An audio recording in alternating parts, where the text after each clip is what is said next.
এখনকার জেনারেশনের উচ্ছৃঙ্খল মেয়েদের চেয়ে একটা বিটিএস আর্মি মেয়ে অনেক বেটার। কেন বলছি শুনুন। একটা আর্মি মেয়ে 5-7টা জাস্ট ফ্রেন্ড রাখে না। এরা অপ্রয়োজনে বাহিরে ঘোরাফেরা করে না, অশ্লীল পোশাক পরে টিকটক করে বেড়ায় না, এরা প্রেম করে প্রেমিকের হাত ধরে পালায় না, কিংবা চিপাই চাপায় রাস্তাঘাটে প্রেমিকের সাথে টাইম পাস করে না। এদের এত সময় নেই, এদের লাইফ জুড়েই বিটিএস। এরা ফ্রি সময়টুকু বিটিএস নিয়ে কাটায়, বিটিএস এর গান স্ট্রিমিং করে কাটায়। তাদের ইমাজিনেশন বিটিএস কে নিয়ে।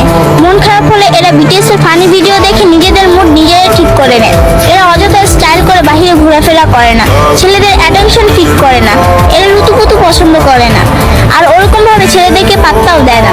এখন বলবেন তারা কি বিটিএস এর জন্য আজীবন সিঙ্গেল থাকবে?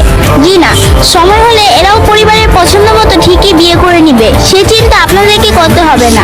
আর বিয়ের পর ঠিকঠাকভাবে সংসারও গুছিয়ে করতে পারবে। আবার যার যার ক্যারিয়ার নিয়ে স্বপ্ন আছে তারা সেটাও পূরণ করতে পারবে। আরেকটা গুরুত্বপূর্ণ কথা, কোনো আর্মি কিন্তু বাস্তবিকভাবে ওদের বিয়ে করার স্বপ্ন দেখে না। তারা বাস্তবতা জানে এবং তা মেনে নিয়েছে। জামাই জামাই বলে এগুলো ফান করে কিংবা অযথা বলে, কিন্তু এরা যথেষ্ট রেসপেক্ট করে তাদের আইডলদের। সবশেষে একটা কথা বলবো, একজন আর্মি জানে কিভাবে সাপোর্ট দিতে হয়, প্রকাশ না করেও ভালোবাসা যায়, একতরফা হলেও কিভাবে প্রায়োরিটি দেওয়া যায়, সারা দুনিয়া বিপক্ষে থাকলেও কিভাবে প্রিয় জিনিস আঁকড়ে ধরতে হয়। আপনি একজন আর্মিকে হেট করতে পারেন, কিন্তু তার পার্সোনালিটিকে আপনার অপছন্দ হবে না। ইদানিং কিছু ফ্যানদের সাথে আপনারা আর্মিদেরকে কম্পেয়ার করেন, ওটা করবেন না। ওদেরকে মূলত আর্মি হিসেবে ধরা হয় না। আই হোপ বুঝতে পারছেন। ধন্যবাদ।